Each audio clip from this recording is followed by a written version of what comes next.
Liberal Viewer presents. So, welcome to the January 7th edition of Liberal Viewer Sunday Live Clip Roundup. Thanks for joining me. I picked out the weekend's 14 best, most newsworthy clips for what should be a really informative, educational, fair use media criticism and political analysis show for you all tonight. There's no Saturday Night Live or Real Time with Bill Maher again this week. I think it's next week or the week after, but in any case, I did pick out one little bit of political comedy from the Big Five corporate outlet Sunday news analysis shows. Those Big Five corporate outlets, of course, are ABC, NBC, CBS, CNN, and Fox News, the so-called corporate media here in the United States. You can see a description of the topic I'm covering down in the video description. Trump Fire and Fury, the big tell-all book that came out this week, the bestseller. So hot that I could not get my hands on it at any local bookstores. Sold out everywhere. Sold out on Amazon. And anyway, I did read some excerpts from it, and I understand that WikiLeaks just put out the entire PDF. But I have some good news synopses of it and some clips of the author Michael Wolff talking to Chuck Todd on Meet the Press, as well as some other big clips, including two very long, meaty clips of Jake Tapper and Stephen Miller going at it. That was like a big topic from the Sunday morning news analysis shows. You can see my list of the 14 clips and one still image I'm going to use for the show here. And the still image is actually the sort of political comedy from Donald Trump, our president, starting the... he actually apparently watched State of the Union with Jake Tapper and the interview with Stephen Miller, and you can see his tweet from afterwards. Donald Trump, Jake Tapper, fake news CNN, just got destroyed in his interview with Stephen Miller of the Trump administration. Watch the hatred and unfairness of this CNN flunky. That was actually our president's reaction to some clips I'm going to show you a little bit later. But the one political comedy I wanted to start the show with is the way Jake Tapper came back after the commercial, after he cut off Stephen Miller, wouldn't let him answer any more questions, and broke for commercial.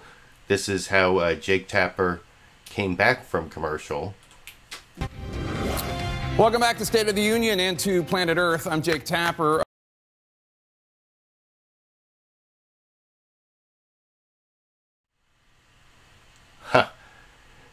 So, yeah, that was Jake Tapper there.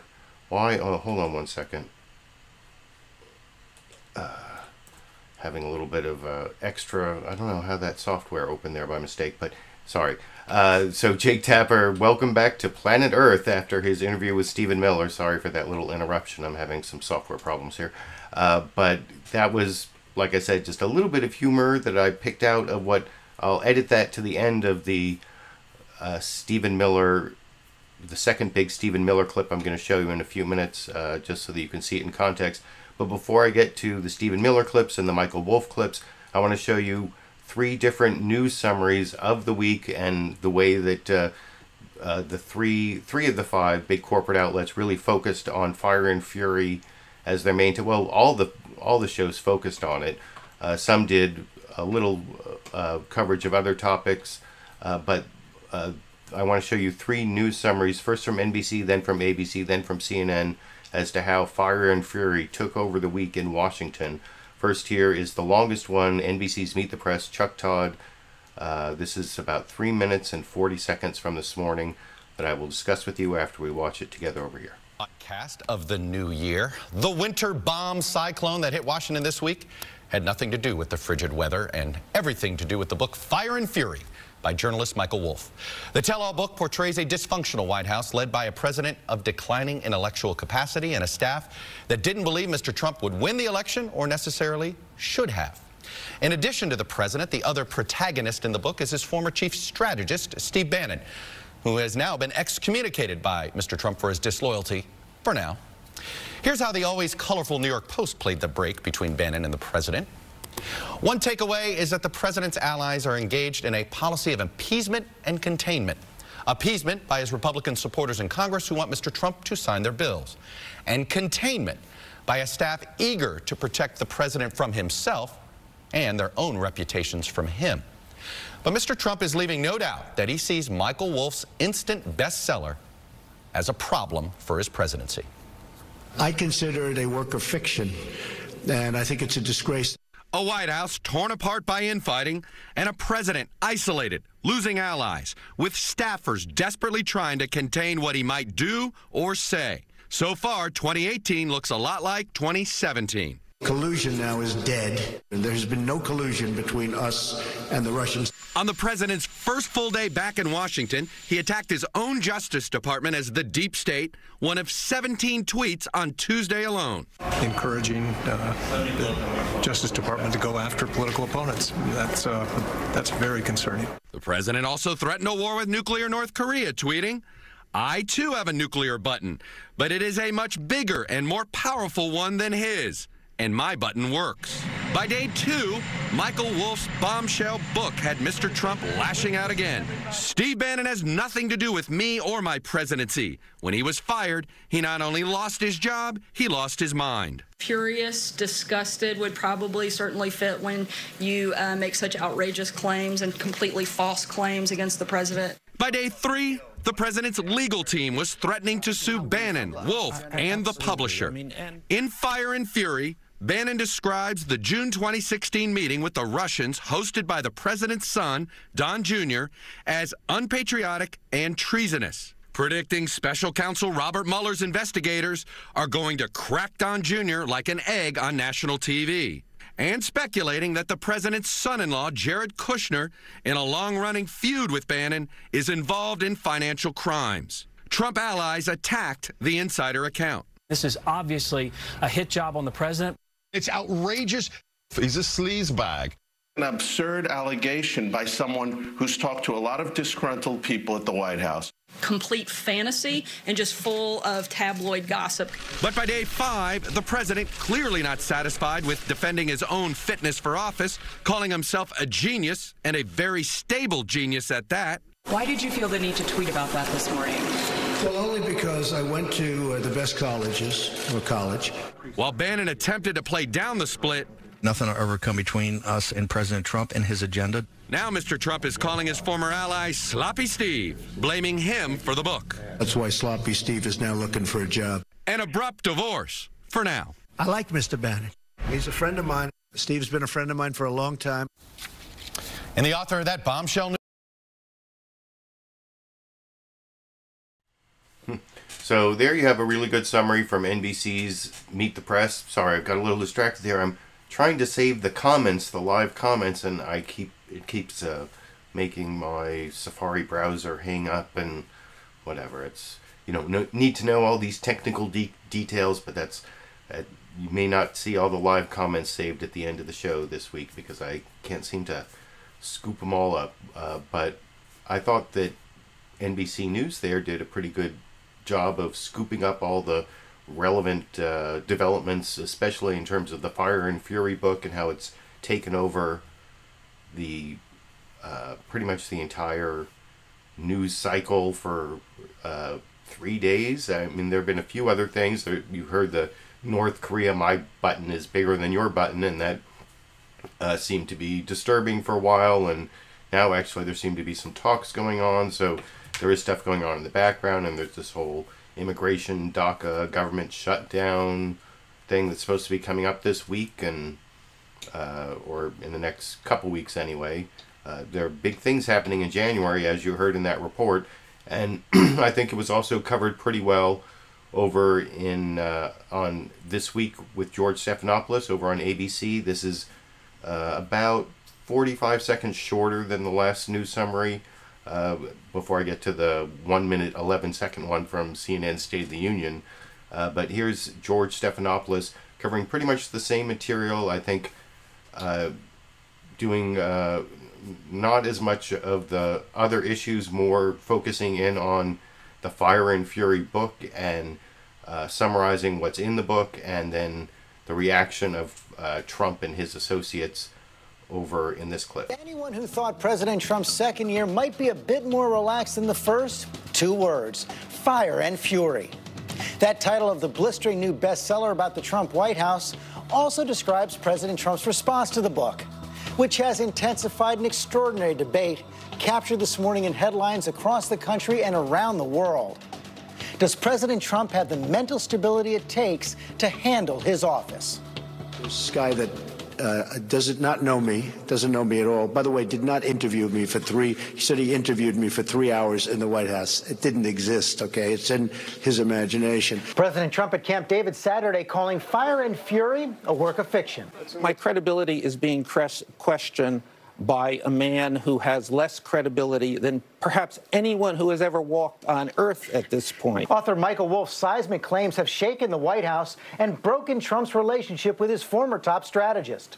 Did Steve Bannon betray you, Mr. President? Any words about Steve Bannon? I don't know. He called me a great man last night, so, he obviously changed his tune pretty quick. Bannon's quotes jump off the pages of Fire and Fury with unvarnished attacks on Trump and his children. Don Jr. is treasonous. Ivanka, dumb as a brick. Comments that earned Bannon a new nickname from Trump. Sloppy Steve is now looking for a job. The book reports that Trump and his campaign were shocked by a win they never expected. And in the White House portrayed by Wolff, President Trump is woefully unfit for the job. One staffer said working with Trump was like trying to figure out what a child wants. Others inside the White House thought he was no more than semi-literate, calling him an idiot and a dope. According to your reporting, everyone around the president, senior advisors, family members, every single one of them questions his intelligence and fitness for office. Let me put a marker in the sand here. 100% of the people around him. The book has drawn a full-throated denial from the White House podium. It's disgraceful and laughable. If he was unfit, he probably wouldn't be sitting there and wouldn't have defeated the most qualified group of candidates the Republican Party has ever seen. And Saturday morning, Trump took matters into his own hands with an early morning tweet. My two greatest assets have been mental stability and being, really smart, calling himself a very stable genius. Then that press conference at Camp David. Well, only because I went to the best college, came out, made billions and billions of dollars, became one of the top business people, went to television, and for 10 years was a tremendous success, as you probably have heard. Ran for president one time and won. Roundtable here to take this on, joined by... So there you have the same summary. I think a few more of the kind of nasty skewers from Michael Wolff were in the ABC summary, but of course over on NBC they actually had Michael Wolff, which I'm going to get to in just a couple minutes, and some big focus on Donald Trump claiming that he's really smart and very stable genius, and that is also, I think, the focus of CNN's State of the Union. Jake Tapper, his introduction, as usual, he says, what is the State of the Union this week in his introduction? And this week it's really smart, making fun of the president. But you'll notice one thing, one of the reasons I like to show these news summaries, even though they're not as much in terms of fair use, they don't fall into news reporting as well as taking actual interviews from the newsmakers. But these news summaries that I show you at the beginning actually influence the interviews with the newsmakers later. As you'll notice at the very beginning of this clip, Jake Tapper is sitting there with White House senior counselor Stephen Miller right before he goes into the big interview that was blowing up Twitter earlier today, and that I will have two big juicy clips from earlier, or actually 3 clips. The second clip is 2 clips edited together. But you'll notice that Stephen Miller is actually sitting at the desk with Jake Tapper while he does this 1 minute 11-second news summary, and that's one reason that it's important to see the news summaries that influence the interviews with the newsmakers, as I think this one kind of influenced the tone of the interview that Jake Tapper later had with Stephen Miller, as I'll discuss with you after we watch that clip together over here. Hello, I'm Jake Tapper in Washington, where the State of our Union is, quote, really smart. President Trump is declaring himself a, quote, very stable genius this weekend after the release of an explosive new book claiming that those around the president question his fitness for the job, seeing him as erratic and childlike. Speaking to reporters at Camp David, where he was meeting with Republican congressional leaders this weekend, President Trump lashed out at critics and offered a full-scale defense of his own credentials. I went to the best colleges, or college. I went to I had a situation where I was a very excellent student, came out, made billions and billions of dollars, became one of the top business people, went to television, and for 10 years was a tremendous success, as you probably have heard. Ran for president one time and won. The tell-all has also ignited a very public battle between the president and his former chief strategist, Steve Bannon, after Bannon was quoted in the book criticizing the president and his family in rather scathing terms. President Trump responded by saying when Bannon was fired, he not only lost his job, but lost his mind. Joining us now is the White House Senior Policy Advisor, Stephen Miller. Stephen, thanks so much for... So you can see Stephen Miller was like sitting there while Jake Tapper did that whole news summary, which is an important piece of information to keep in mind, that a lot of times that I think it affects the later interviews. But the other point I wanted to make about that is they talked about the split with Steve Bannon. Down in the video description, I put a link to this breaking news from Axios. It broke pretty much after all these shows, although they did talk about it briefly in the pundit roundtable on CBS's Face the Nation, that Steve Bannon put a statement out on Axios, and I have a link down to it, exclusive. Steve Bannon apologizes, I think is what it's called. But he didn't really apologize. He didn't use the word sorry or apology or I apologize or anything like that. But it does show how badly Steve Bannon seems to have messed up by giving all these taped interviews to Michael Wolff. And the next three clips actually are all Michael Wolff clips from NBC's Meet the Press. The first one is dealing with something he said on the Today Show earlier in the week when he did another NBC interview, where he talked about how he basically said anything necessary to get the interview or to get the access, and that's raised some questions. And so Chuck Todd asks him about that in this first of three Michael Wolff clips I want to show you over here. You said something to Savannah Guthrie on the Today Show. You said whatever it took to get this story.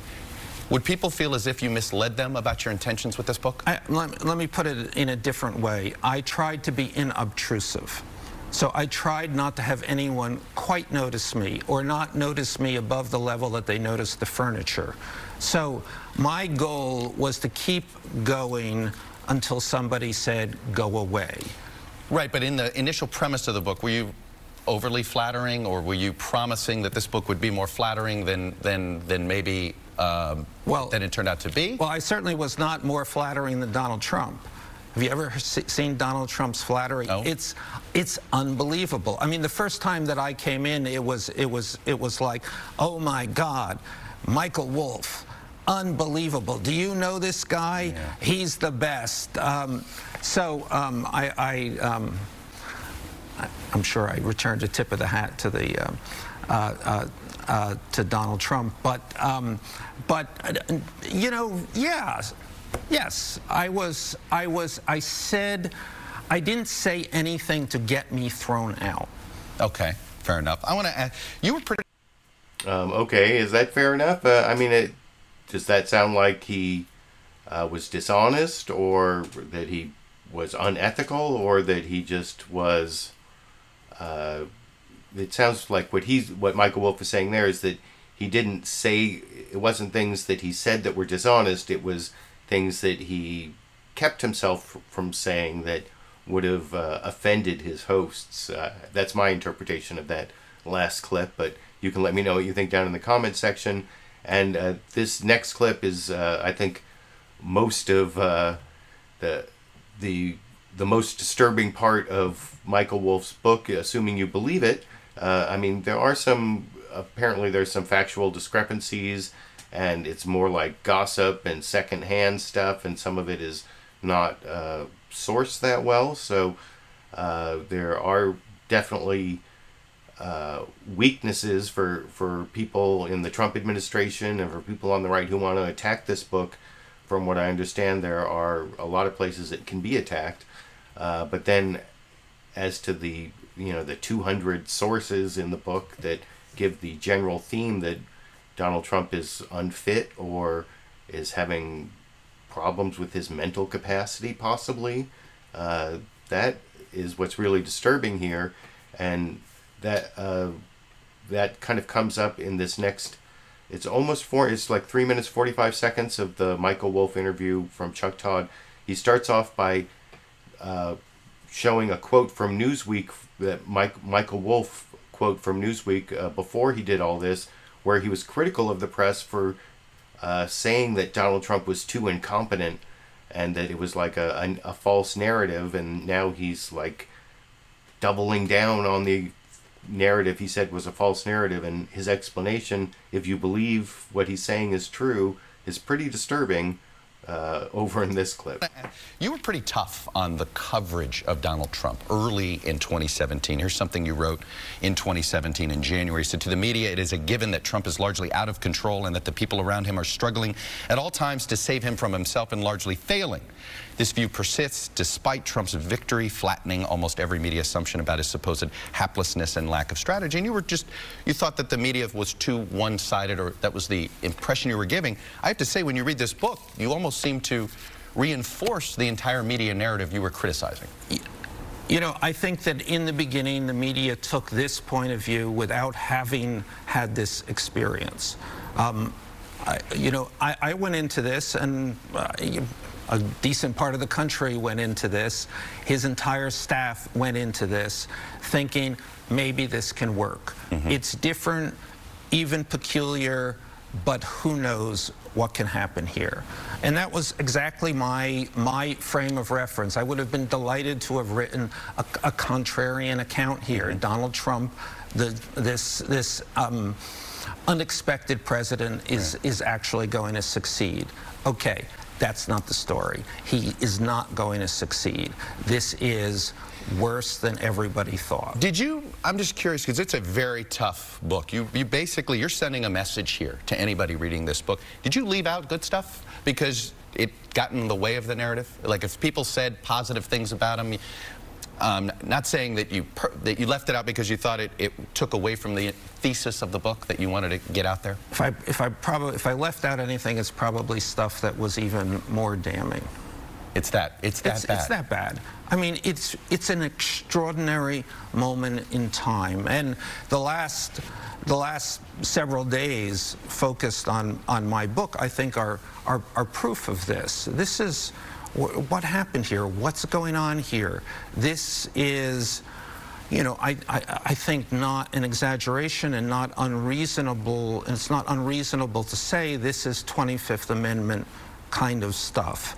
This is, did anybody say that in the West Wing to you? All the time. 25th Amendment. They would bring up the 25th Amendment? Yes, actually they would say, we're not sort of in the mid-period, we're not at a 25th Amendment level yet. Or they would... It's alarming. This is alarming in every way. And then this went on. Okay, this is a little 25th Amendment. So 25th Amendment is a concept that is alive every day in the White House. There was an interesting thing that in all of this weird stuff that has gone on for the last number of days. An interesting thing that I especially noticed was yesterday, this morning, everything. Understand, it's a whirlwind. John Kelly was questioned about these wackadoo tweets, right. And he said, "Oh, I didn't see them." I'm going to just say, like hell, he didn't see them. And that's what goes on in the White House all the time. It's how to look away. It's how not to confront. They're putting their head in the sand purposely? Yes, absolutely. It's how to rationalize this, and you can't confront it.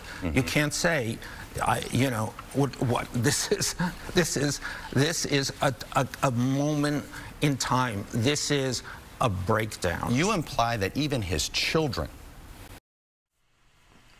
So, wow, that makes you really stop and think if you believe the basic theme of Michael Wolff's book there.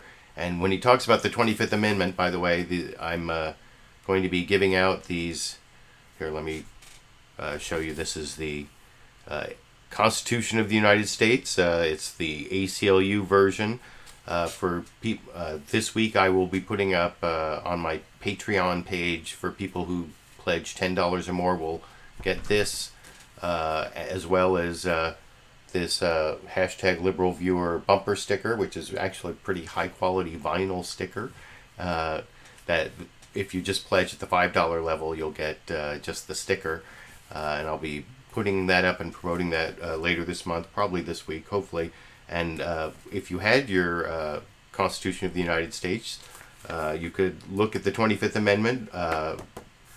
Section 4 says, whenever the Vice President and a majority of either the principal officers of the executive departments or such body as Congress may by law provide, and there isn't such a law, though some people have been talking about putting a law in, but so we can skip that part. But so it's whenever the Vice President and a majority of either principal officers of the executive department, so it's going to be the principal, that means cabinet officers, secretaries of different cabinets, transmit to the President pro tem of the Senate and the Speaker of the House of Representatives their written declaration that the President is unable to discharge the powers and duties of his office, the Vice President shall immediately assume the powers and duties of the office as acting President. And then there's a whole procedure as to like how they adjudicate, you know, if the President objects, how they adjudicate whether the President is unable to discharge his duties. But basically, it would have to be Vice President Mike Pence and a majority of the officers of the executive departments. So that's like the secretary, the cabinet secretaries. And the chances of that happening seem to be pretty low. So I think Michael Wolff is, I don't know, I can't, based on what Stephen Miller and the Republicans who are, I didn't take a lot of Republican clips. I have Mike Pompeo, but he's CIA director. That's not, I don't think that counts as a cabinet level officials, because there's the Department of National Intelligence is above him. That's the cabinet secretary. So I don't think that 25th Amendment thing's going to happen. I want to do one more Michael Wolff clip before I get to the two big Stephen Miller clips. This last Michael Wolff clip is sort of his rebuttal to the big attack from Donald Trump on him. Donald Trump saying he never interviewed me in the Oval Office. You heard the, you know, the 3 hours of interview. It's a fantasy. He's a liar. But he also seems to say in the Oval Office. And here's Michael Wolff talking about how much access he actually had to Donald Trump for this book over here. I want to ask you about your access to the President. How many times did you interview the President for this book? And when was the last time you talked to the President for this book? I have spoken to the President, as I've said. I have spoken to the President for about 3 hours through the length of the campaign up until I finished the book. And that's what I'm going to say. I think the President has said, no, you didn't do this. That's wrong. And I don't want to go... I truly do not want to say. Did you speak? Is a liar. Okay, but the White House. The White House says the last time that they have a record of you speaking to him was in February of 2017, which is not even through the first 100 days. There were. There was that moment. There were several other moments after that. After that, and did he not know that they were interviews? He probably, yes, he probably did not think of them as interviews. Were they face-to-face? Yes. Yes. At times you saw him in the hallway? Yes, absolutely. The point that they have made, which the literal point that I didn't speak to him in the Oval Office, and that is true. And one of the issues here was that they kept saying, I kept setting up these things, and then they kept saying, can we have the questions? Okay. And I thought, let's avoid that. The other point, and it's an elemental one, this book is not about my view of Donald Trump. It is about the view of all of the people closest to him. Do you, from a journalist standpoint, did you violate off-the-record agreements? So that's the third and final clip of Michael Wolff I wanted to show you. I'm sorry to the live viewers if you're getting some sort of buffering or choppiness. I saw some people saying that down in the comment section. I think I may end up having to upload the recorded version of the show today, but Anyway, I thought that Michael Wolff came across as pretty credible on that last clip, if you were able to see it. That explanation as to the access he had to Donald Trump, that seemed to make sense to me. Kind of like that first clip of him I showed where he talked about how Donald Trump gave him all this heavy praise when he was introducing him to the other people around the White House, and he used that to gain access. That all seems to match with what I've seen of Donald Trump, but I'm reserving my full judgment till I finally get a copy of this book or have a chance to read it. So like I said, those are the Michael Wolff clips. Now I have two really big clips from the big fight this morning between Jake Tapper and White House senior counselor to the president, Stephen Miller, who, I don't know, watching him, especially in the second clip, he has like this weird affect where he like keeps like looking down, you know, doing this thing where he like looks down to the right. It's almost like a twitch or something, but you'll see that more in the second clip when I think he gets more agitated. But he's just not very, he doesn't come across very as very honest, I don't think. I don't think he's a really good spokesperson, except as you'll see in the second clip, Jake Tapper makes the point that he's really only talking to an audience of one person, his boss, Donald Trump, and he's saying the things that Donald Trump wants to hear. But before I get to that whole second, more contentious clip, this is the first almost 5 minutes of the interview, just to show you that I think Jake Tapper at the beginning did give him some,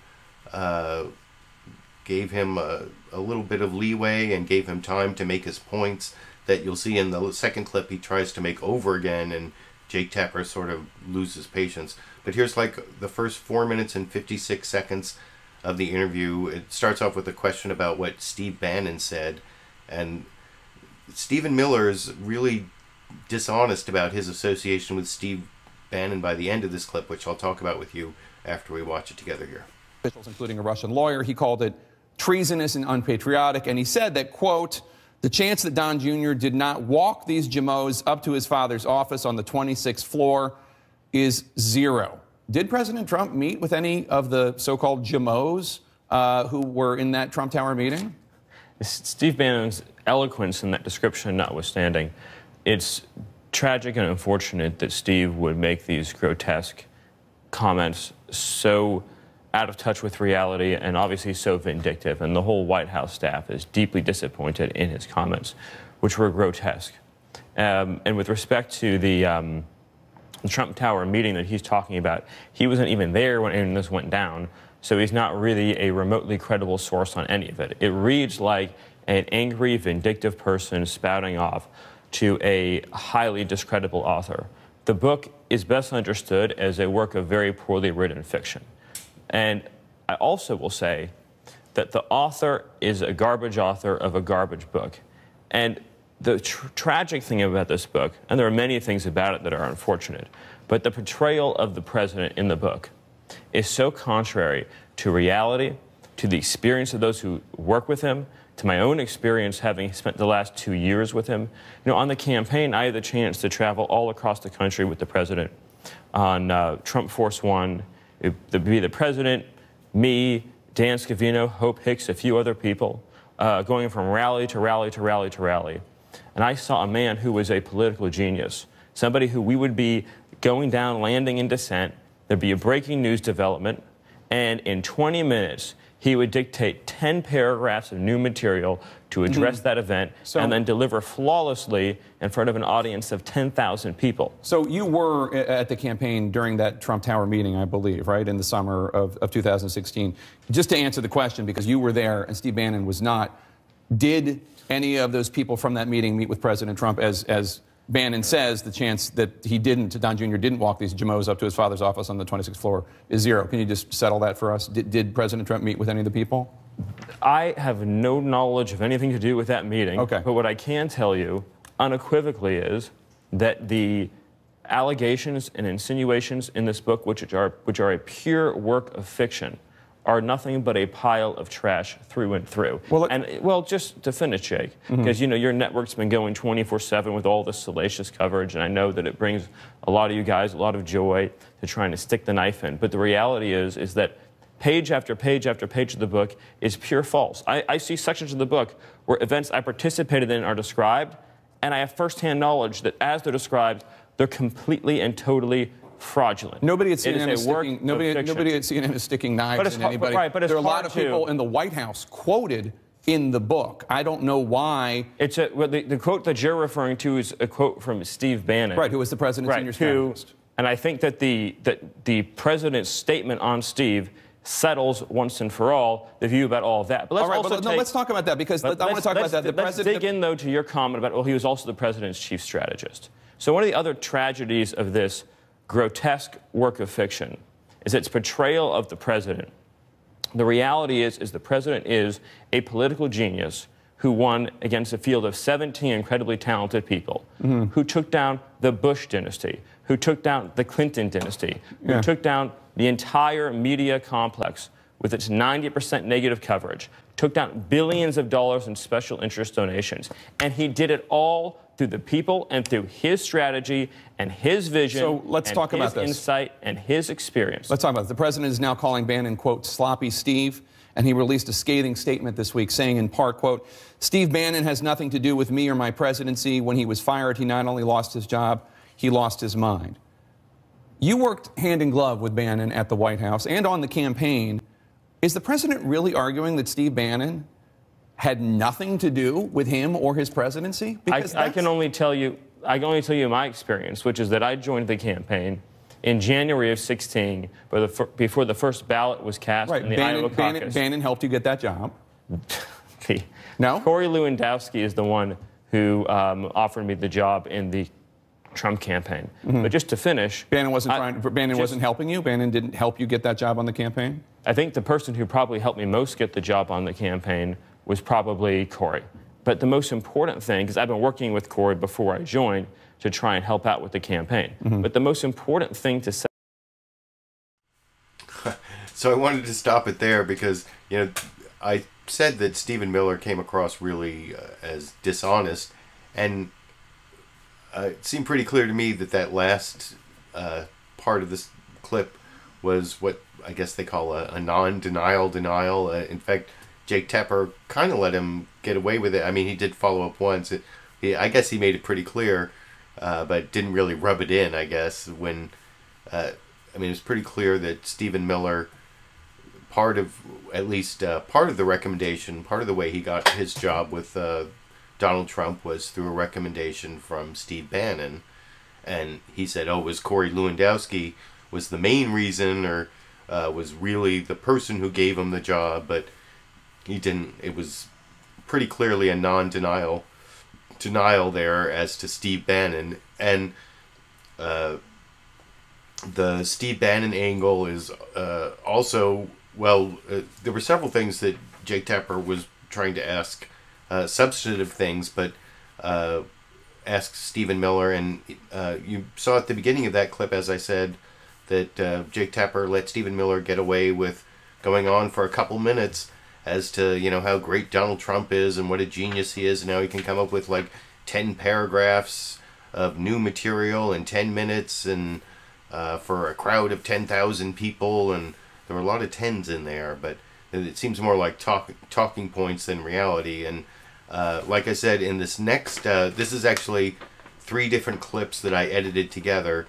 2 clips from the interview, and then that comedy clip that I used at the beginning as to where Jake Tapper comes back and welcomes us all back to Earth after listening to this alternative universe from Stephen Miller.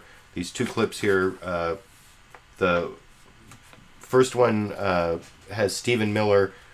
He uses the word geniuses, talking about the media geniuses or the political geniuses who didn't see things as well as Donald Trump did, and that's kind of a mistake to use the word genius after the tweets that Donald Trump has come up with, and calling himself a very stable genius and all that. But this is where I think the Jake Tapper Stephen Miller interview kind of goes off the rails, and I left a little bit out where because, for fair use purposes, I can only use the minimum amount possible to make my point. But that's kind of the point I'm trying to make is in the first clip, Jake gave him the rope, and then here he kind of strings him up on it. I don't know. Well, you can let me know what you think after we watch the clip together over here. All these so-called political geniuses in Washington, whether it be at the big lobbying firms or the only many person of the who's called himself a genius Congress, in the last week is the president. But which because happens to be a true statement. Okay. A self-made billionaire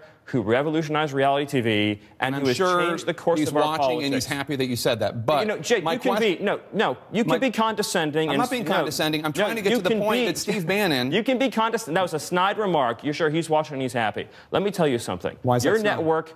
You can be as condescending as you want. It's part of your MO. But listen, you can have 24/7. I have no idea why you're attacking me. Well, I'll explain to you. My point is, I'll tell you why I'm attacking you. Steve Bannon, Jake, you can have a 24/7. Help push the president's travel ban.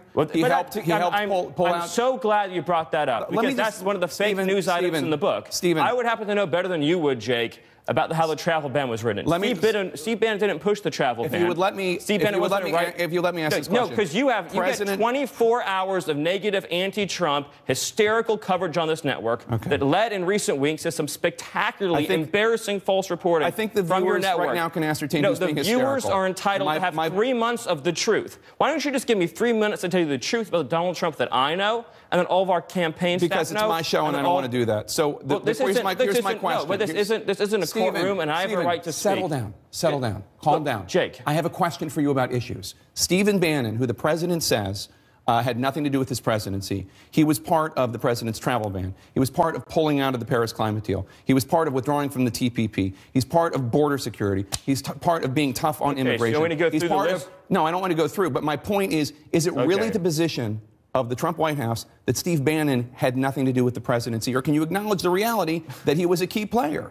I think that what the point is that his role has been greatly exaggerated, whereas the president hasn't gotten the due that he deserves for the movement that he put together to tap into the kinds of people whose life concerns don't get a lot of attention on CNN. Not a lot of hours of coverage on this TV talking about the working class construction workers who've lost their jobs to foreign labor. There's not a lot of coverage on this TV about the people getting slaughtered in sanctuary cities. You don't do a lot of human interest stories about immigrant communities under siege from MS-13.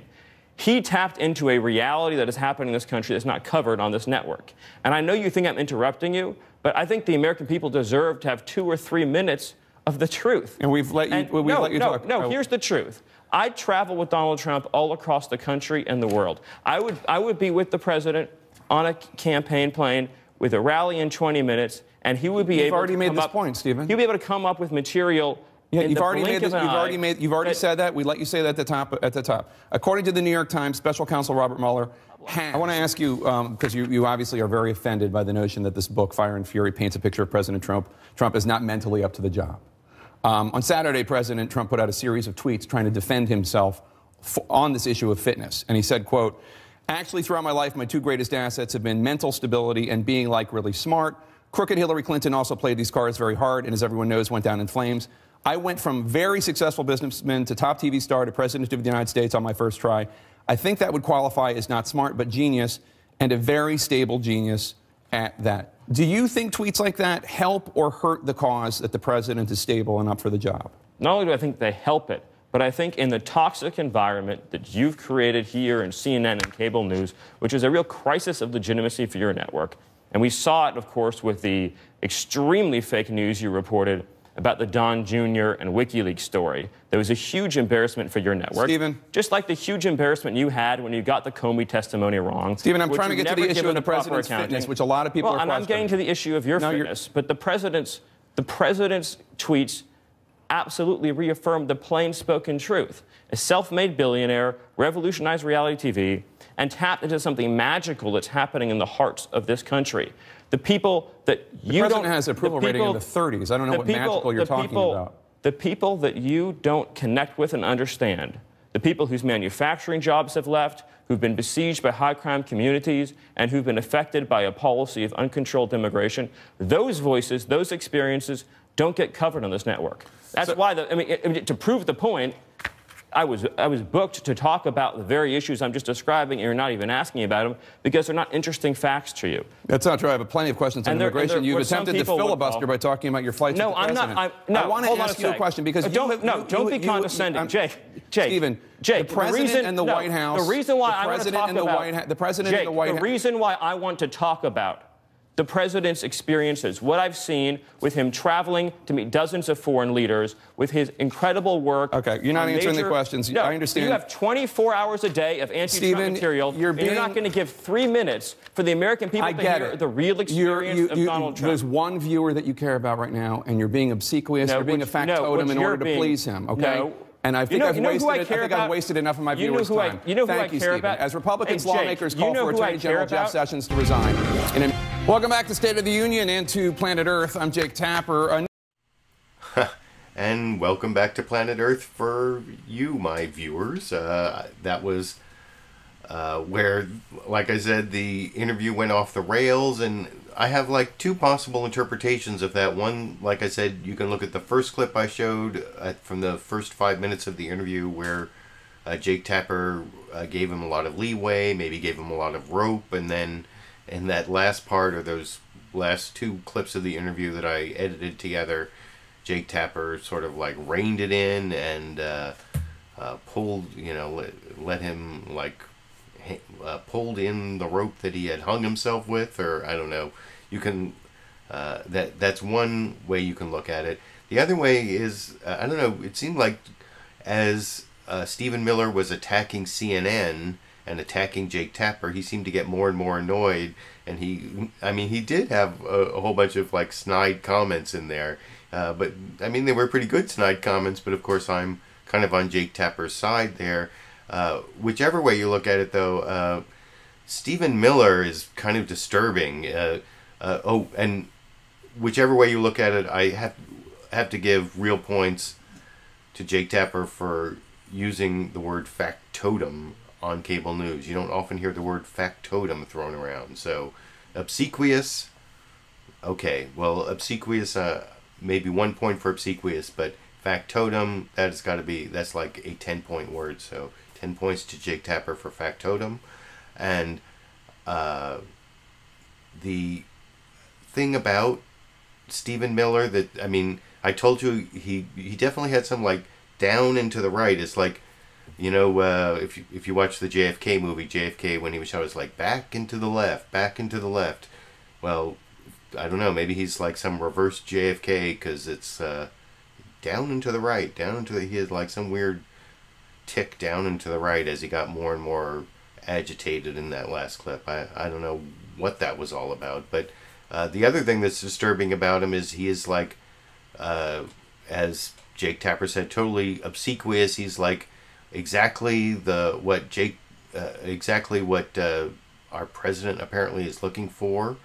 And I was reading the live comments along the way. By the way, I saw NO8549 there.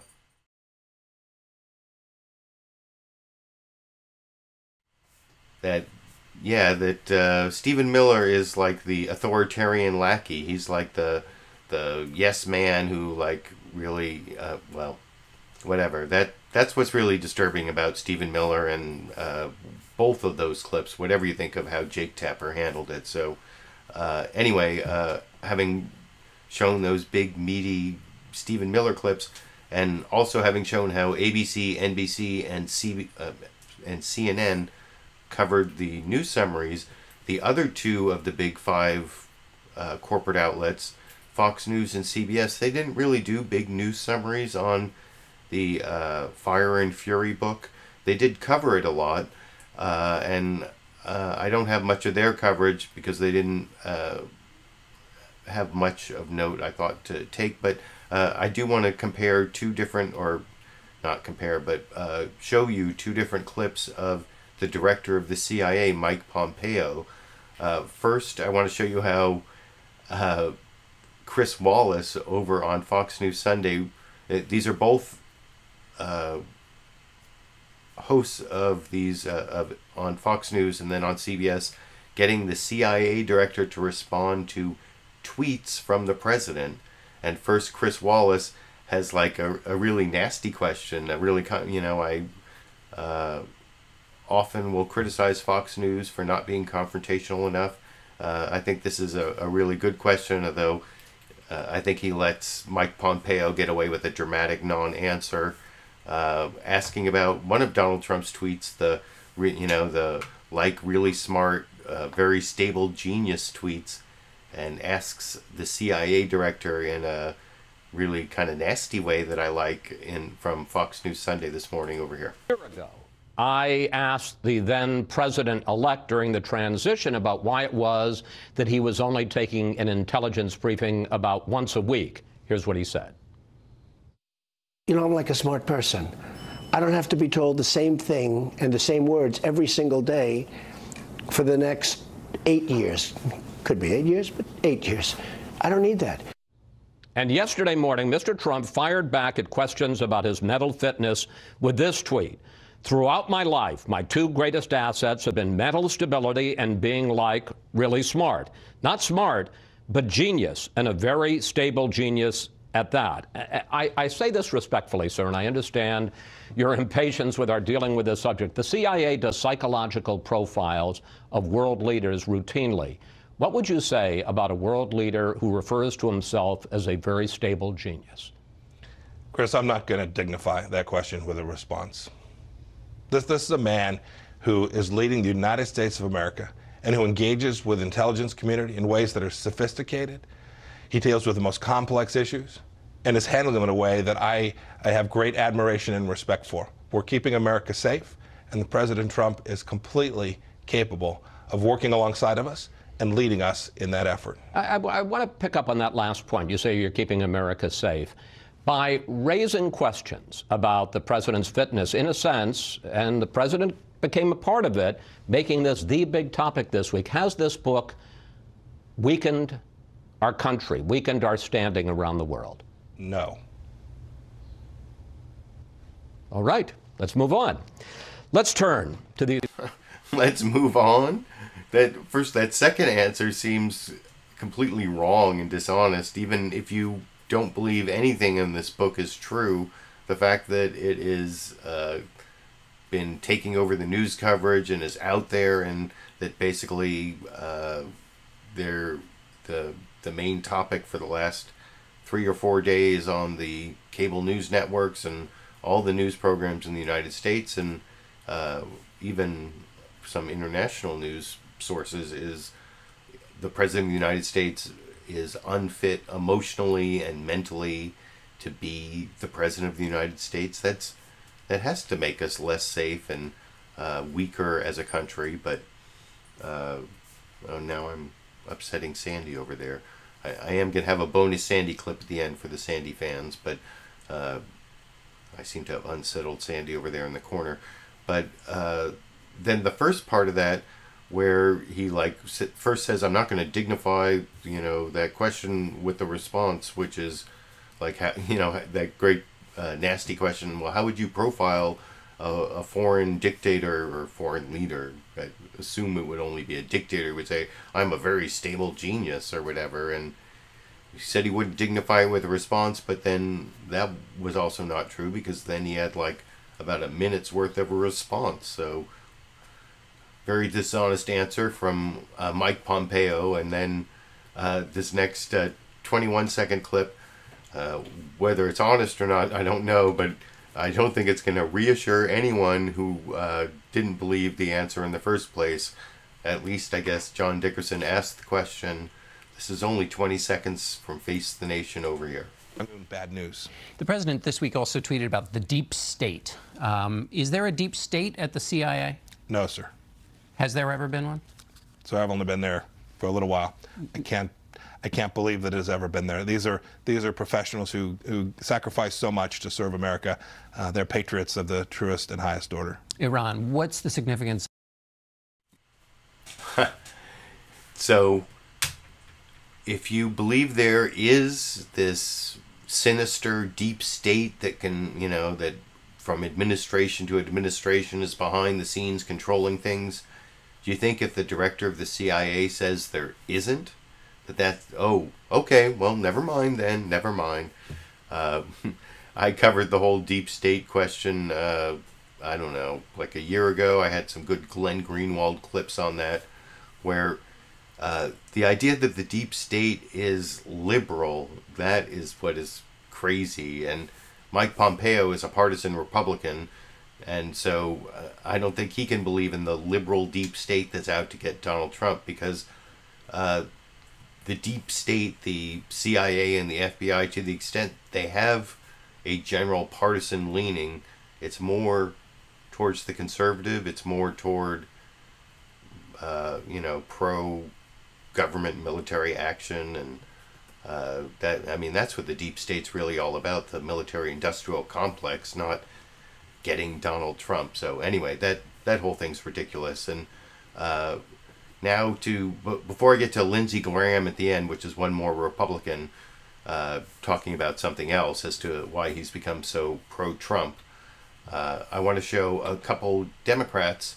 First, Representative Adam Schiff, also on CNN's State of the Union, where I thought Jake Tapper spent, I don't know, maybe he was trying to atone for what he did, or how harsh he was on cutting off the White House Representative Stephen Miller. But he did cross-examine Adam Schiff quite a bit on the whole Hillary, whether the reopening of the Hillary Clinton investigations was partisan, which that seemed a little over the top. And I'll show, that'll be a little bit at the end of this clip, but the beginning of this clip is Adam Schiff responding to the very stable genius tweets, which that's definitely worth watching, from CNN's State of the Union this morning over here. Your take on the president's response to Michael Wolff's new book, Fire and Fury, the suggestion that there are many people around the president who are concerned he's mentally unfit for office. President Trump, in response, tweeted, quote, "Actually, throughout my life, my two greatest assets have been mental stability and being, like, really smart." Crooked Hillary Clinton also played these cards very hard and, as everyone knows, went down in flames. "I went from very successful businessman to top TV star to president of the United States on my first try. I think that would qualify as not smart, but genius, and a very stable genius at that," unquote. What is your reaction to those tweets?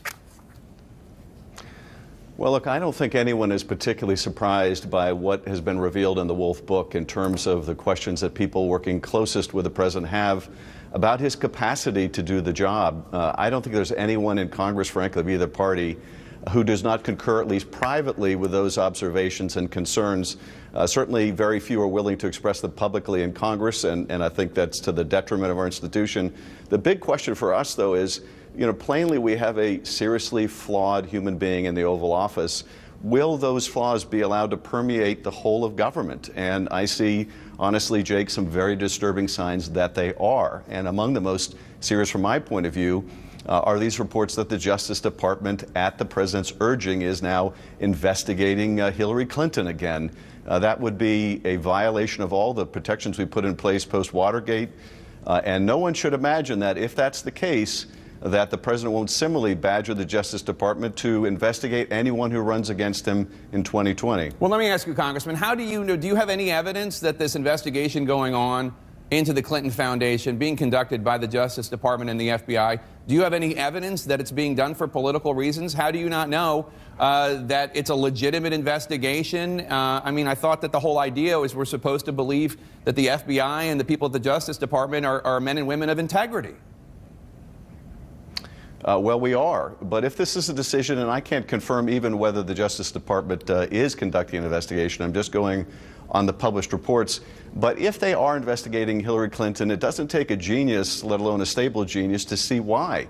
It's not because there's some new evidence that's come to light. It's because they're being badgered by the White House to do it. You simply cannot explain it, I think, any other way. And that is, I think, deeply disturbing. And that's not in isolation.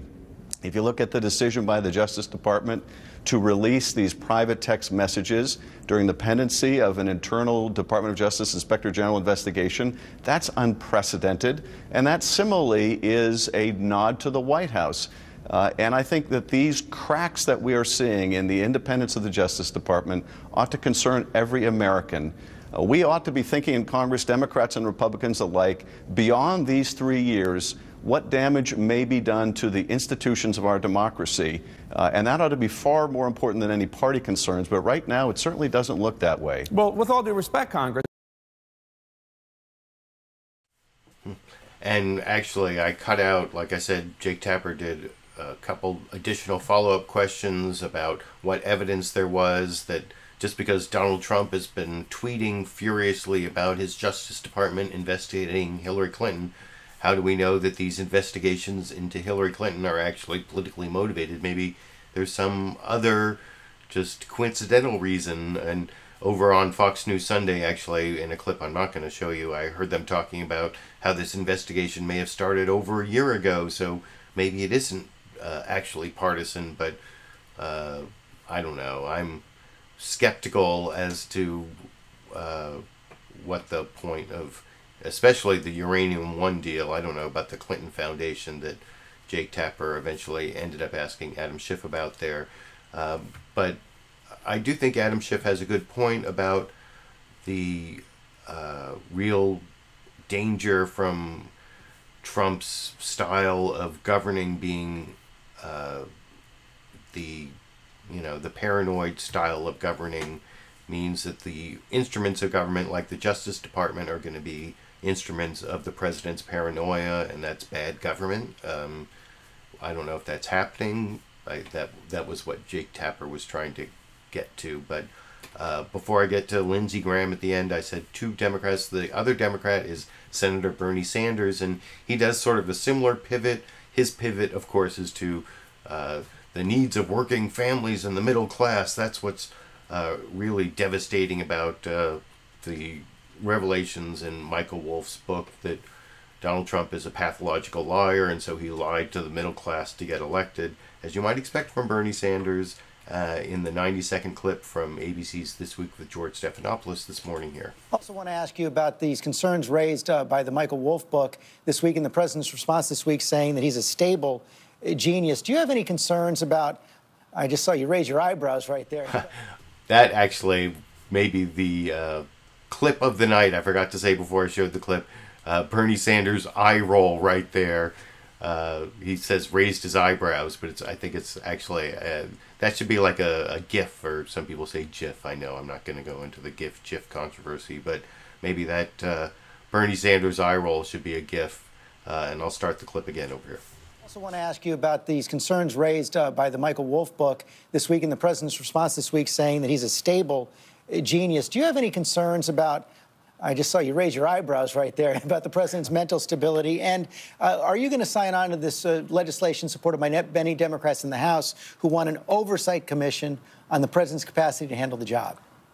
Well, look, I'm not going to, what bothers me about this president is not so much what he says, although he is so offensive. I mean, just a few weeks ago, he attacked the United States Senator with sexual innuendo. He talks about prison for his former opponent in a presidential election. This is not what presidents of the United States do. But I am more worried about what this president's policies are in terms of telling the working people of this country during his campaign that he was going to stand with them, and yet he governs now as a representative of the billionaire class. Tax breaks for the wealthy, cutting people off of health insurance, ignoring the needs of children, not dealing with the prescription drug crisis in this country that he said he was going to deal with. I worry about him being a pathological liar. Those are some of the concerns that I have. Senator Sanders, thanks for your time this morning. I want to bring that to Senator Tom Cotton. Pathological liar. I knew that it was going to get to the needs of the middle class there at some point, but the pathological liar, that's one of the things that Bernie Sanders said early on, and I think it's turned out to be that the evidence supporting that accusation just continues to mount. You can let me know what you think down in the comment section. And speaking of people who aren't being truthful, this next clip is Senator Lindsey Graham, who at one point used all these adjectives, negative adjectives, to call Donald Trump crazy and unfit, and I can't remember all the things he said, but you'll see over on NBC's Meet the Press here, Chuck Todd asks him, what happened? He went and played golf with Donald Trump, and all of a sudden he did this, complete 180 turnaround on how bad Donald Trump is for our democracy. And I saw some pundit on one of the shows say that they thought he'd been offered Secretary of State, which Chuck Todd apparently and his live audience or whatever there apparently believes that Lindsey Graham has been offered Secretary of something, Secretary of State, Secretary of Defense, I don't know. But do you think Lindsey Graham is telling the truth when he basically says that is not true? That's the final clip for tonight, before I get to the bonus Sandy clip, of course. But the final news clip for tonight over here. Something the president sort of joked with you the other day, and he said, boy, Lindsey used to be a great enemy of mine, and now he's a great friend of mine. What's changed? A lot of your friends have been asking me that, going, hey, ask the senator why he's suddenly cozying up to President Trump. What would you say to them? Because he's president of the United States, he's going to make a decision about immigration I've been working on for a decade. He's president of the United States, going to make a decision about North Korea, which is one of the biggest threats to the world at large. He's going to decide whether or not to stay in the Iranian agreement. I've enjoyed his company. He beat me like a dog. I said everything I know to say about him. I used every adjective on the planet. I lost, he won, and I feel an obligation to help him where I can. I've enjoyed working with him. I don't think he's crazy. I think he's had a very successful 2017, and I want to help him where I can, and we should all want him to be successful. He's got a lot on his plate. If he asks you to serve in his cabinet, would you say yes? No. Okay, that's definitive. No ifs, ands, or buts. We will not be hearing the name Secretary Graham on any cabinet agency. You got it. Okay.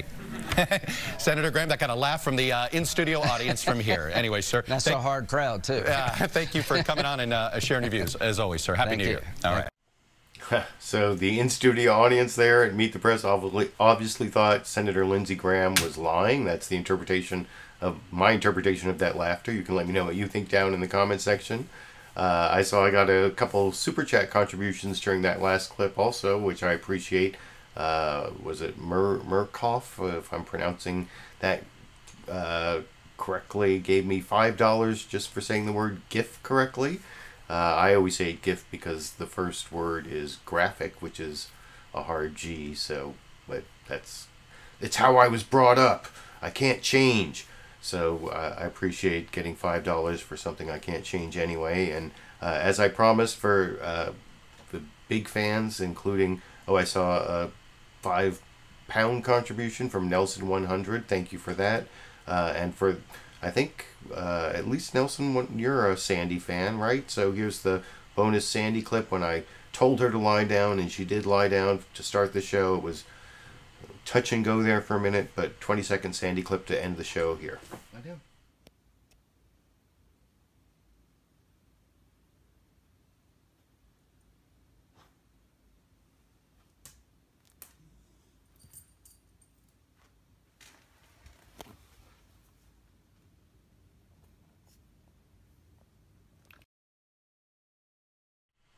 So there you go. Sandy's now actually snoring over there. And in the background of Sandy lying down, you can also see the pack of 250 of these #LiberalViewer stickers that I will be putting up on my Patreon page as the reward for people who pledge $5 or more a month on Patreon to help make up for the fact that there is very little revenue from YouTube ad revenue anymore. So anyway, that is the last clip of the show, and I appreciate those of you who joined me live. I'm sorry for the choppiness of the show, and I hope you appreciated the clips I picked out, and I will definitely be back next week and every week for the foreseeable future. Maybe by next week I'll actually have my copy of the Fire and Fury book, and it'll be one of these books behind me. As soon as I get it, I'll put it up here and I'll read it, even though some of it is apparently inaccurate. I think the general themes are true, which is I guess the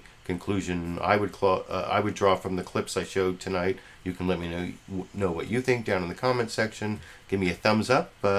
Give me supportive comments, even if you can't support me through Super Chat or Patreon. All of those supportive methods of communicating with me are appreciated. And I guess until next week, I will be seeing all of you around the internet.